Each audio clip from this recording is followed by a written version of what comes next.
welcome, Angela. You are a former professional tennis player, so some might ring a bell if they hear your name. And you're a business lawyer, and you have now embarked your third career by founding a startup. Right, three careers. You are the Ph.D. In constitutional law, and you're an attorney specializing in corporate finance. You were a partner at Morrison Foerster, one of the leading business law firms. And you are a cosmopolitan because you have Hungarian, Romanian roots. You came to Germany. So what is interesting, because we have a similarity, because I have also this roots from Hungary and Romania. Maybe we can start with that, Angela, if you're fine with that. Sure. Does it give you a different view on things happening in Germany? And how does it feel to live in Germany? Is this your country, or how do you feel with which country is owned by you, or don't you have this feeling? Where do you feel home? So couple of questions, but I stop now because I have a bunch of questions for you. Yeah, sure. So it's a very interesting question, which basically is a lifetime journey, understanding where you are and where you are, who you are. Mm-hmm. I think there are two layers on this. First is, how do you feel in the country itself? Romania was always my home country. And even that I grew up as a Hungarian national in Romania, I never felt Hungary as a home. So Hungary for me is just a country I traveled through. Yeah. So it's, nonetheless, the language and my schooling and what I had is in Hungarian. So, I came to Germany when I was 16, so I didn't even speak the language. So it was really interesting to dive into a new culture, a new language. For me, it was always this feeling that I'm traveling, I'm going on. I never had the feeling that I need to go back, even after the wall came down in 89. Yeah. So for me, it's a lifetime journey, and I feel most at home when I'm with my family. So wherever my family is, I feel at home. But most recently, this is working towards feeling home in yourself, with yourself. Yeah, that's a good word. Yeah. And so this is how I would put it. That's a great answer. And I'm not sure if it's too private, then it's of course okay if you say no, but do you want to share with us the reasons why you came to Germany?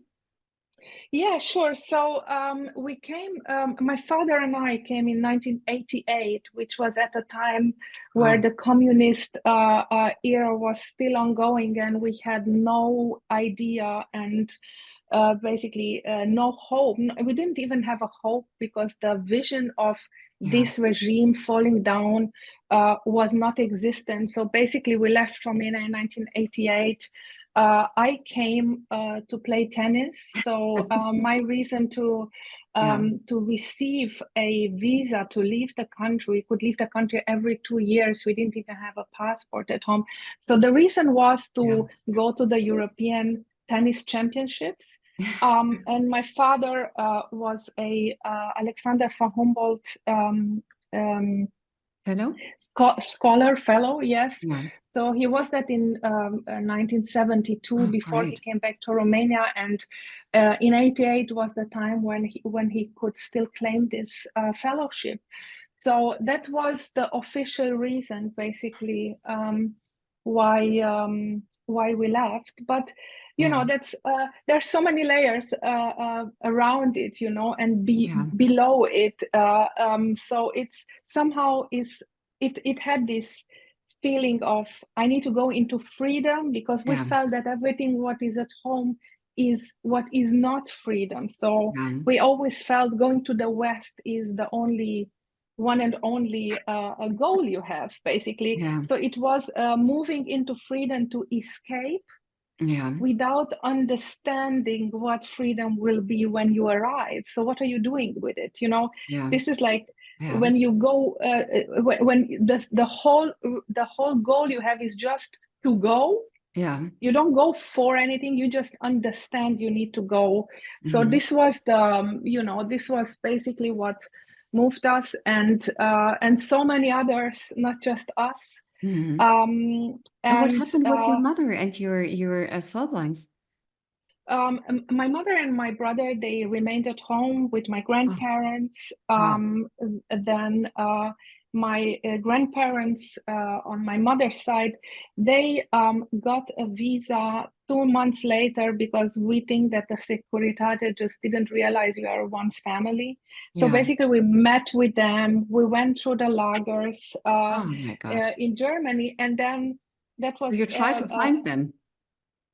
well, we knew where they are, so we went together Mm. to this Yeah. to this process, Hmm. and then a year later this upheaval started in Eastern Germany, and we still Yeah. didn't believe that it moves on to Romania. You know, you always think, okay, this is like 68 in Czechoslovakia. You know, we always worried that this is going to stop or something. Yeah. Yeah, and then in the beginning of 1990, in January, we went back and brought my mother and my brother with us. So Wow. interestingly, Annabelle, so my brother and I, we are writing about this story. So um, I'm whenever we Yeah. will be ready to share, I'm happy to talk more about it. But it is an absolutely fascinating inner journey. You know, you Yeah. travel geographically, Yeah. but you travel in your inner geography at the same time. So it Hmm. is absolutely fascinating how, you know, the Close. travel to freedom is Absolutely. then Yeah. somehow becomes a travel to the inner freedom. It's great how you're describing it. Your brother is younger than you, right? My brother is 3 years younger. Yes, He's a he's a producer, right? he's a theater and movie director. He is shooting series for streaming platforms, and also he's screenwriter.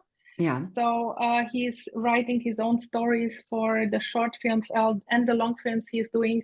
So he's very much involved into, you know, giving our lives, both of our lives, basically a narrative to Right. understand, you know. So basically, I understand my life just half without knowing how Yeah. he perceived it and how he sees. That completes me, and vice versa. It sounds like a great character. I'm very happy to getting to knowing him. We already talked about it, Angela, right? So I think Yes. there will be a second episode of this talk, maybe together with your brother, as soon as you publish the book, and we can talk about and go deeper into this journey. But you have, of course, another journey too. And I mean, people like you or also me, I mean, I was not that good at tennis. I see my balls also landing at the net more than getting over it. But I was more in running. But if you are so much in sports, you it does form your character a bit, doesn't it? And what would you say about mental strength? How much or what exactly did it bring you for your further career, but also for your personality? And how can maybe others also train that?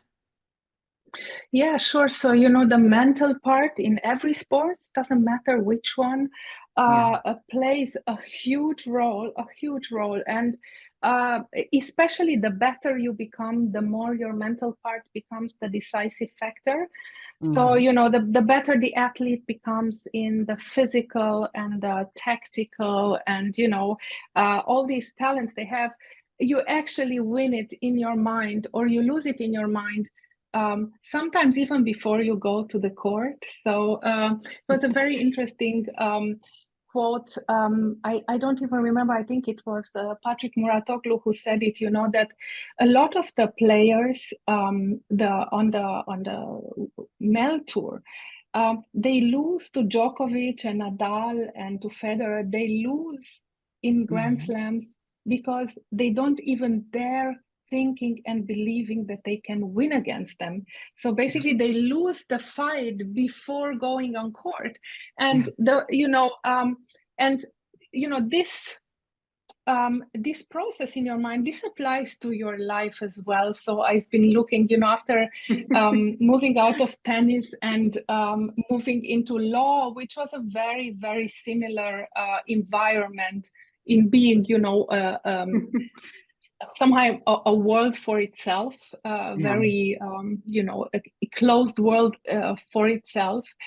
But that's also about performance, and also everything we do as humans, we kind of want to be better, we want to become, we want to grow. And in everything you grow, you need to first believe that you can grow. First you need to believe. And sometimes we are so isolated and disconnected that we lose the belief that it is even possible to imagine ourselves differently. And this is where my brother Peter comes in so many times, because imagination and ideas, this is when we look at Harry Styles. So this is when the inspiration that comes through music, through a motion picture, so many times we go to movies, and this is when we just start imagining that, oh, that could maybe be me. This is how we see it. And then it's a completely mental game. You just need to win the dialogue with yourself. This is why we wrote the book Winning Inside with my ex-tennis coach. There is just really one fight you need to win, and that's against your inner voice that holds you back, or your inner voice that doesn't allow you to think further. But Angela, why does our inner voice tells us you don't get that, you're too weak, the weather is bad? Why don't our inner voice says, hey, you are great, you're the best of the universe? What is that which hinders us? There are multiple factors, right? So, but most of all, it's our inner narrative, the story we tell ourselves. This is something we get from our parents, from our grandparents. Sometimes, we talked about this, sometimes even without realizing it's on an unconscious channel. It enshrines in your cells, in your whole body, this narrative of, oh no, I'm fine, are you fine? Are you really fine?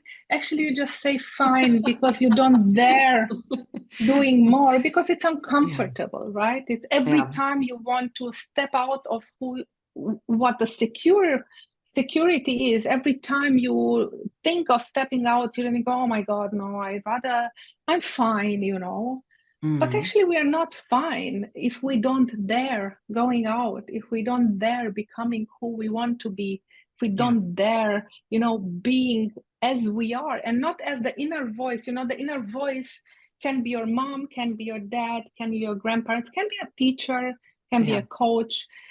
This inner voice is not a general inner voice, but this pullback that we receive is first is the belief, and second is this tendency that we have as humans, as everyone, to stay in comfort, because it doesn't take energy.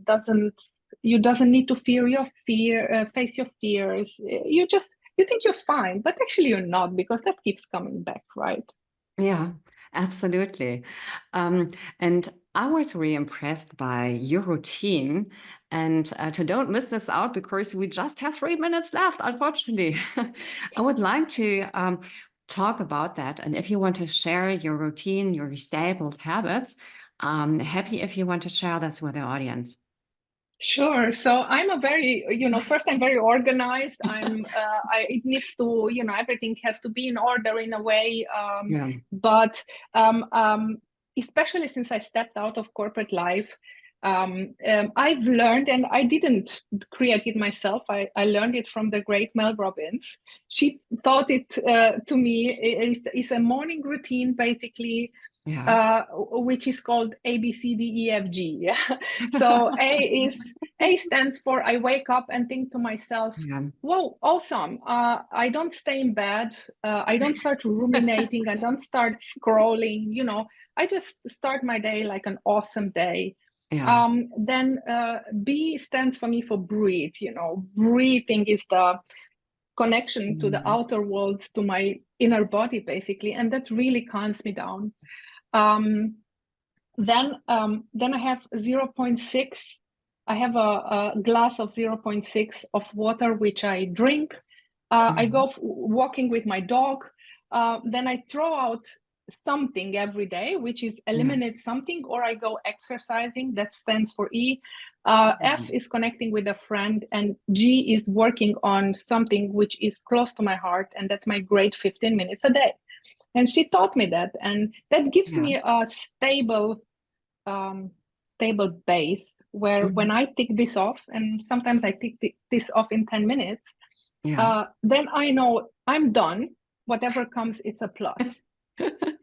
That's great because what I like with your routine is that it's not a routine like, okay, I do a 1 hour gym and then I do a cold shower.